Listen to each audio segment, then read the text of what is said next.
Donc, on continue. Fait que les entretiens sont faits.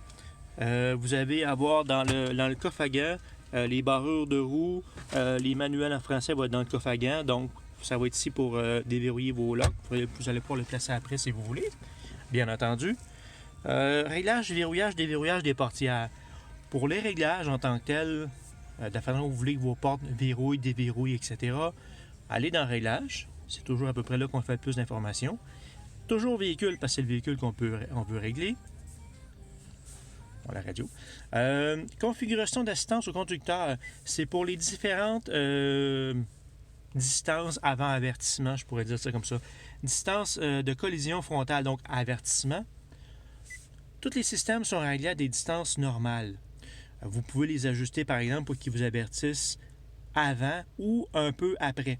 Fait que ça va être à vous là, à gérer ça, mais c'est rare que les clients jouent avec ça. Mais ça se fait quand même. Bip de détection de régulateur de vitesse.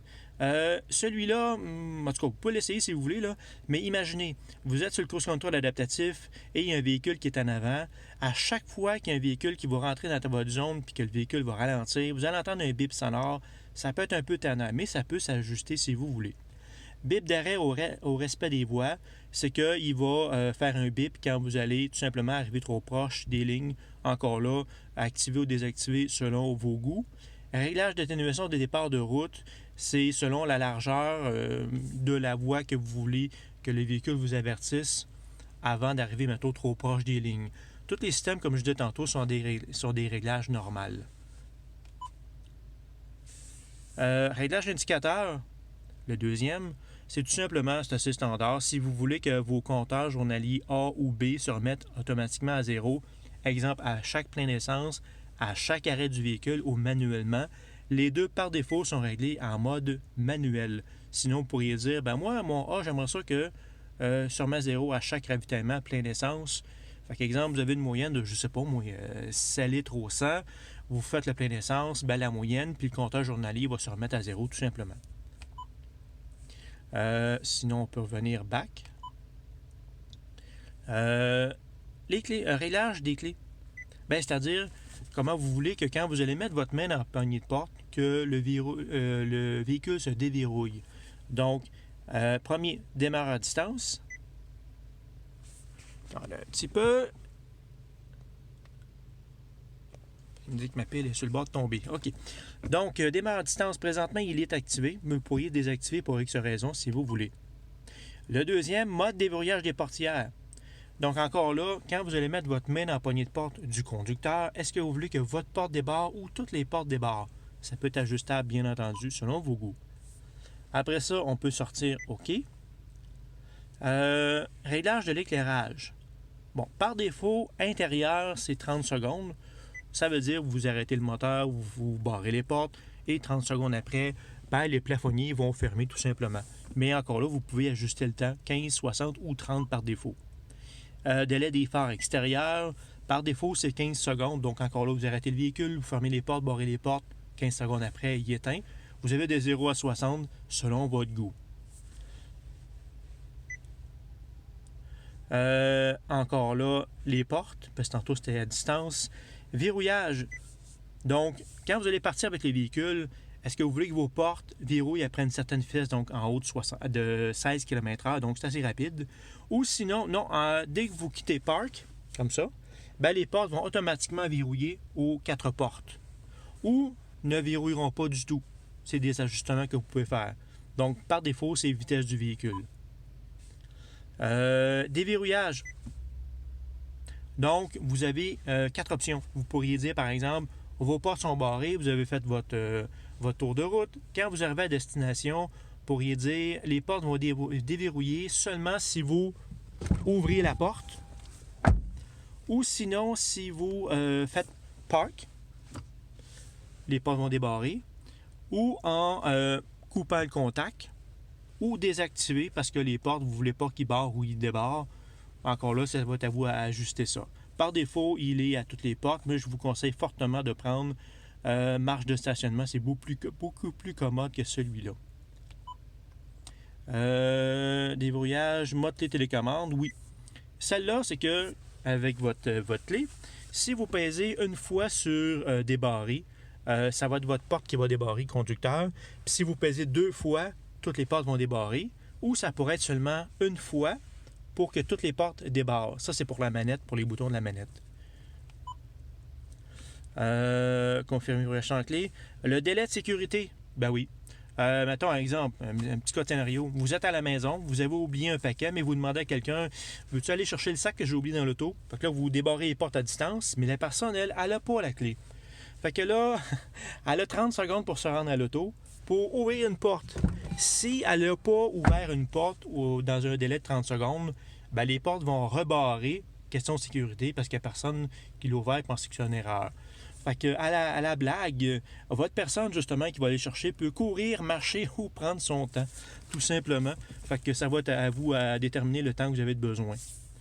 Sinon, le dernier, verrouillage automatique à l'éloignement. Ce que j'ai commencé un petit peu à parler à l'extérieur tantôt. Vous pouvez passer dessus. Donc, si vous voulez que vos portes se verrouillent après une certaine distance de 2 mètres, toute seule, sans avoir besoin de peser sur votre manette ou le bouton de la poignée de porte du véhicule, tout simplement. Encore là, il faut que ça fasse seulement un bip, comme j'expliquais tantôt, et non une série de bips bien importants pour qu'il verrouille. Fait qu'activer, désactiver. On était rendu à... Attendez un petit peu. Siège arrière, je vous en ai parlé tantôt. Emplacement du pneu de secours. Le régulateur de vitesse intelligent, oui. Donc, lui, pour l'activer, vous pesez sur Main. Regardez, ça va marquer les petits carreaux qu'on voit ici, ACC LKS. Peut-être un peu petit, j'avoue, là. OK, c'est mieux de même. Donc, ACC LKS, ça met le Cruise Control en attente, en mode intelligent. Donc, vous allez peser sur 7 pour l'activer. Puis, ici, pour revenir ou augmenter ou diminuer la vitesse programmée une fois qu'il est fait. Souvent, ça, c'est assez standard. Ce qu'on a de plus, c'est ça ici et ça, pour les modes intelligents. Quand vous pesez ici, il y a des barres qui apparaissent. Puis si vous faites des petits coups dessus comme ça diminue le nombre de barres. Donc, 4 barres, c'est la distance maximum, environ 3-4 véhicules de distance. Si vous voulez avoir une distance plus courte, rapprochez ça. Puis, automatiquement, vous allez pouvoir là, gérer votre distance selon le trafic. Donc, si vous ne voulez pas du cruise control intelligent parce que vous n'aimez pas ça ou parce que les capteurs sont sales, faites juste tenir le bouton quelques secondes. Puis là, ça va marquer mode cruise mode, juste ici. Normalement, on va réactiver en mode intelligent. Fait que vous faites juste tenir le bouton, comme ça. Parfait. Quand il y a un véhicule qui va être détecté en avant qui est plus lent que vous, juste ici, il y a un véhicule blanc qui va apparaître pour vous dire qu'il y a un véhicule qui est détecté. Et en bas, à peu près juste ici, ça va marquer la vitesse que vous avez programmée. Mettons, vous avez mis 100 km/h, puis que vous roulez à 90 parce que l'autre en avant roule 90. Si le véhicule en avant réaccélère, ben vous allez réaccélérer, mais jusqu'au maximum que vous avez programmé. Dans ce cas-ci, mettons 100 km/h, peu importe. Puis si vous voulez ce bouton-là, juste ici, ces lignes noires-là vont devenir blanches quand que les lignes sur l'asphalte vont être détectées. Puis si vous allez trop d'un côté ou de l'autre, le volant dans une ligne droite ou en légère courbe va vouloir vous corriger pour vous garder dans le centre de la voie. Puis si vous n'aimez pas ça, vous avez simplement à le désactiver.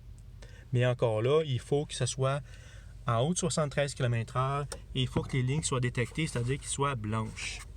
Mais faites attention, des fois, les lignes ne sont plus détectées, donc le véhicule ne gardera pas toujours le centre de la voie. Donc, c'est seulement pour un moment de distraction. Et après que le système soit en fonction, environ quelques secondes après, de toute façon, il va vous dire de reprendre le volant. Donc, c'est vraiment pas une conduite automatique. Sinon, le volant, donc le volume, changer les sources AM, FM ou autres, changer les poches de radio, téléphone Bluetooth, un petit coup pour répondre, un petit coup pour raccrocher ou pour faire un appel. Si vous avez un iPhone, vous tenez le bouton quelques secondes. Là, il ne voudra pas parce qu'il n'y a pas de téléphone. Ça fait un bip sonore. Et là, c'est Siri qui embarque tout simplement. Et là, vous allez pouvoir demander d'envoyer un texto ou d'appeler une personne, entre autres. Si c'est un téléphone Android, et là, dans ce cas-ci, il faut le brancher ici avec un fil USB. Vous le mettez dans le téléphone, puis après avoir configuré le téléphone, vous allez pouvoir peser sur le bouton et le tenir et activer Google Talk pour faire les commandes vocales du téléphone. Sinon, ça va aller avec les commandes vocales du véhicule. Dans ce cas-ci, vous faites juste un petit coup comme ça. Là, il va commencer à parler. Le guide vocal peut être interrompu à tout moment en appuyant à nouveau sur le bouton de conversation. Conversation, c'est juste ici. Fait que vous pèsez ici. Dès que ça dit reconnaissance vocale, il faut dire ce que vous voulez. C'est-à-dire, là, il va... appel Honda sur Eltracy, exemple. Si Honda sur Eltracy a plusieurs numéros de téléphone, il va vous dire mobile ou autre. Sinon, il va appeler directement la personne.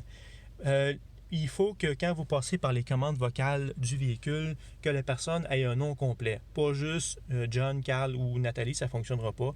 Nathalie Pelletier, pas de problème, ça va fonctionner vu que c'est un nom complet. Sinon, avec Google Talk ou Siri, un prénom pourrait aussi fonctionner. Mais les commandes vocales du véhicule, quand vous passez avec, ça prend un nom complet. Petit bémol. Donc, si je continue, oui. Oui, volant télescopique. Le volant peut être ajustable en profondeur. Pour le désactiver, attendez un peu. La clenche, je pensais vous montrer ça correctement. Juste en bas de la colonne, on voit la colonne, le volant est là, la colonne. Juste en bas ici, il y a une clenche. Faites juste tirer dessus.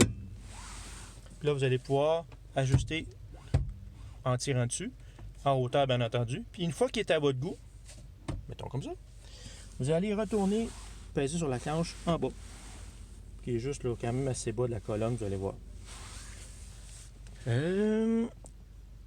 Réglage siège avant, fonction automatique d'activation des feux de route, réglage sensibilité, oui.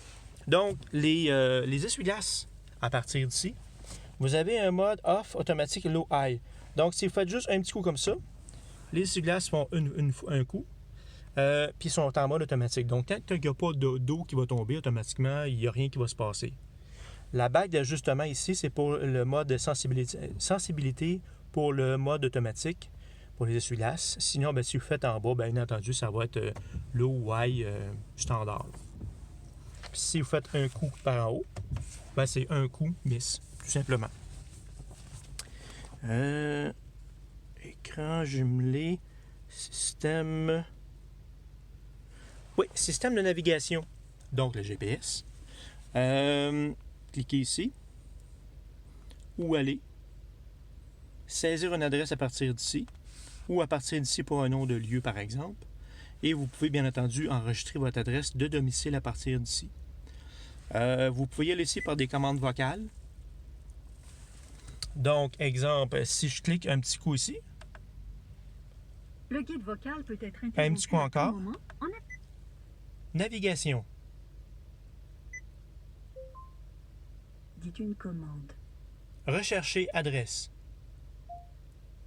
Prononcez une adresse de Canada. 964 Lucien Côté, McMasterville, Québec.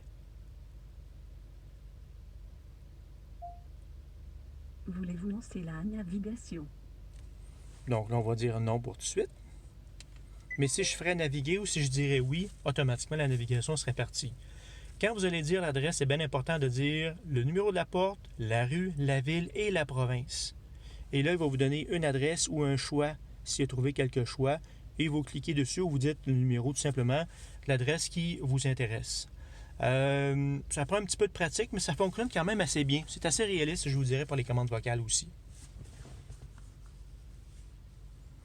Ça, oui, la radio. Programmer des pages de radio, bien important.